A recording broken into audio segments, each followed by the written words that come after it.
মানুষের রক্তে এবং লসিকা গ্রন্থিতে থাকে।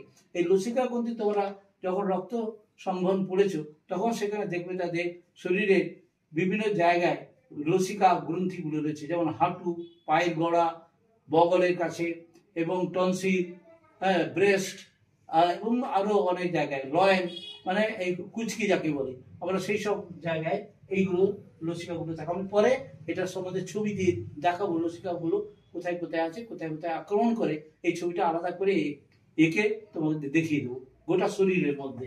এরপরে আমরা চট জলদি এটার সম্বন্ধে আমরা জানতে চাইছি যে এদের মধ্যে যে দুটো ভাগ আছে, যে পুরুষ আর স্ত্রী।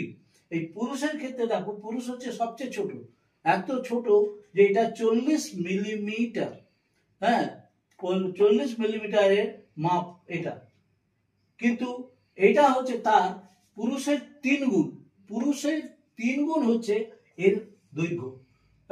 এরা আমরা দেখছি এখানটায় যে পুরুষকে চেনার উপরে হচ্ছে ওর একটা সামনের দিকে মুখ থাকবে, পিছন দিকের লেজটা কি থাকবে, একটু বাঁকা থাকবে, হুকের মতন বাঁকা থাকবে।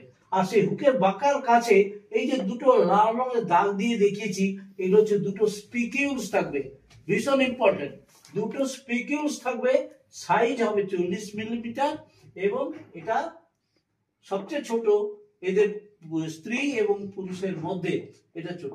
এবারে জানতে হবে যে এরা কিভাবে এই মানুষের মধ্যে বাহিত হয়। বাহিত হবে কি করে না, এটা হচ্ছে এদের একটা ডেফিনিটিভ হোস্ট আছে এবং এটা একটা ইন্টারমিডিয়েট হোস্ট আছে। এই যে ডেফিনিটিভ হোস্ট যেটা রয়েছে সেটা হচ্ছে মানুষ, এবং তার মধ্যে তার একটা দশা পরিচালিত হয়, সেটা এদের অযৌন দশা এখানটায় ঘটে। এবং ইন্টারমিডিয়েট দশা যেটা, সেটা স্ত্রী কিউলেক্স মশা, বা তার পুরো নামটা তোমাদের কিন্তু পরীক্ষার খাতায় লিখতে হবে।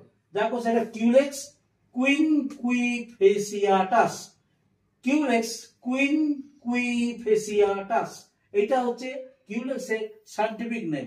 তোমরা জানো সায়েন্টিফিক নাম লিখলেই সেটা প্রত্যেকটা ঘরে আলাদা করে দাগ দিতে হয়, এটা না দিলে বলে মার্কস বাদ যাবে।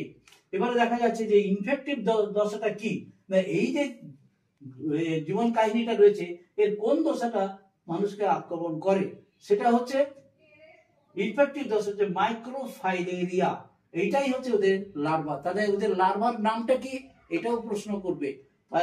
মাইক্রোফাইলেরিয়া হচ্ছে ওদের আক্রমণাত্মক সংক্রামক অবস্থা, এই সংক্রামক অবস্থাটা এখানে রয়েছে। এবারে আমি এসে যাচ্ছি জীবন চক্রে।